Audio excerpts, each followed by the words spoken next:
Carbon bonding.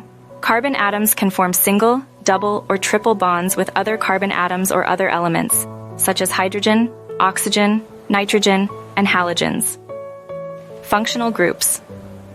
Functional groups are specific arrangements of atoms within organic molecules that determine their chemical properties and reactivity.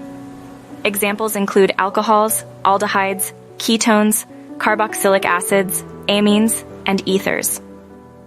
Isomerism organic compounds can exist as structural isomers, same molecular formula but different structural arrangement, or stereoisomers, same structural formula but different spatial arrangement.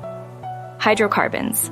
Hydrocarbons are compounds composed solely of carbon and hydrogen atoms, classified into alkanes, alkenes, and alkynes. Nomenclature.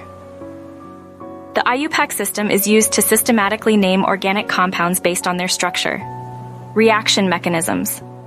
Organic reactions proceed through various mechanisms, such as addition, elimination, substitution, and rearrangement, helping predict the products of chemical reactions.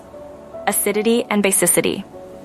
Some organic compounds can act as acids or bases, donating or accepting protons respectively, depending on their functional groups and molecular structure.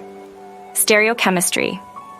Stereochemistry deals with the three-dimensional arrangement of atoms in molecules and how it affects properties and reactivity, including concepts such as chirality, enantiomers, diastereomers, and optical activity.